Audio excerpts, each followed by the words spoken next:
नमस्ते दोस्तों।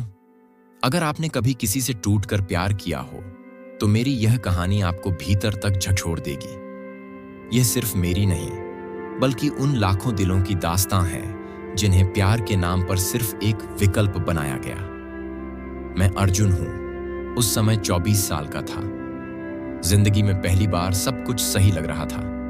करियर, दोस्ती और सबसे बढ़कर प्यार। मेरी मुलाकात प्रिया से एक कॉमन फ्रेंड की पार्टी में हुई। पहली नजर में ही उसकी मुस्कान ने मेरा दिल छू लिया। वो अलग थी। उसकी आंखों में एक गहराई थी जो मुझे खींच रही थी। कुछ ही मुलाकातों में हमारी दोस्ती गहराने लगी। फोन पर देर रात बातें, पार्क में टहलना, छोटे छोटे सरप्राइज, सब कुछ किसी फिल्म की कहानी जैसा लग रहा था। मैंने धीरे धीरे महसूस किया कि मैं उससे प्यार करने लगा हूं। जब मैंने अपनी भावनाएं प्रिया को बताईं, उसने भी कहा कि उसे मेरे साथ रहना अच्छा लगता है। हम एक रिश्ते में आ गए। वो मेरी सबसे अच्छी दोस्त बन गई, मेरी साथी, मेरी दुनिया। हमने 6 महीने बहुत खूबसूरत बिताए। हम दोनों ने एक दूसरे को अपने अतीत की बातें बताईं, सपनों को साझा किया और एक दूसरे की परवाह की। मैं उसके लिए हर वो चीज करता था जो उसे खुश करे। वो दुखी हो तो मैं रात भर जागकर उसे सुनता। उसका एक मैसेज मेरी दिन की शुरुआत और अंत बन चुका था।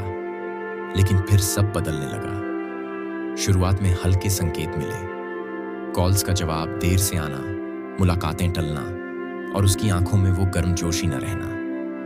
मैं खुद को तसल्ली देता रहा कि शायद वो थकी हुई है या व्यस्त है। मगर फिर एक दिन मेरे दोस्त राहुल ने मुझे बताया कि उसने प्रिया को एक लड़के के साथ देखा। वो दोनों हाथों में हाथ डाले बैठे थे, मुस्कुराते हुए। मैं चौंक गया। मेरे दिल ने उस बात को मानने से इनकार कर दिया। मैंने प्रिया से बात की। पहले तो उसने सब नकार दिया, फिर मुझ पर ही शक करने का आरोप लगाने लगी। उसने मुझे ऐसा महसूस कराया जैसे मैं ही गलत हूं। लेकिन मेरे सवालों के दबाव में आखिरकार उसने मान लिया। हाँ, वो उस लड़के से फिर से जुड़ चुकी है। तो मैं क्या था? मैंने कांपती आवाज में पूछा। तुम मेरे लिए सहारा थे, उसने कहा। एक अच्छा इंसान जिस पर मैं भरोसा कर सकती थी। लेकिन मैं उससे सच्चा प्यार करती हूं। मेरे पैरों के नीचे से जमीन खिसक गई। मुझे लगा जैसे मेरी दुनिया रुक गई हो। मैं सिर्फ एक विकल्प था, एक बैकअप प्लान, जब उसका असली प्यार उससे दूर था। मैं टूट गया। उस रात घर लौटकर घंटों रोया। मुझे हर वो पल याद आने लगा जो मैंने उसके साथ बिताए थे।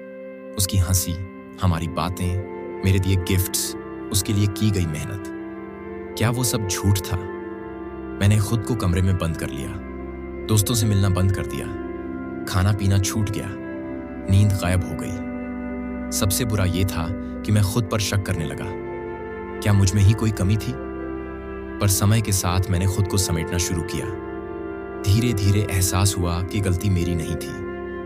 मैंने सच्चा प्यार किया, लेकिन सामने वाला ईमानदार नहीं था। मैंने थेरेपी ली, दोस्तों से फिर जुड़ना शुरू किया। मैं जिम गया, नई हॉबी सीखी और करियर पर फोकस किया। हाँ, आसान नहीं था, लेकिन हर दिन एक जंग थी और मैं उसे जीत रहा था। एक दिन प्रिया को फिर देखा, उसके उसी बॉयफ्रेंड के साथ। पर इस बार कोई गुस्सा नहीं आया, न कोई दर्द, सिर्फ एक सुकून था। मैंने उसे माफ कर दिया, उसके लिए नहीं बल्कि अपने लिए। उस अनुभव ने मुझे सिखाया कि प्यार में आंखें बंद नहीं करनी चाहिए। मैंने सीखा कि अगर आप खुद को नहीं पहचानते तो दुनिया आपको कभी नहीं समझेगी। और सबसे जरूरी, कभी किसी की प्राथमिकता बनने की कोशिश में खुद को विकल्प मत बनने दो। आज मैं खुद पर गर्व करता हूं। मैं जानता हूं कि मैं किसी का बैकअप नहीं हूं। मैं खास हूं, पूरा हूं। और एक दिन कोई ऐसा मिलेगा जो मुझे उसी रूप में स्वीकार करेगा, बिना किसी शर्त के।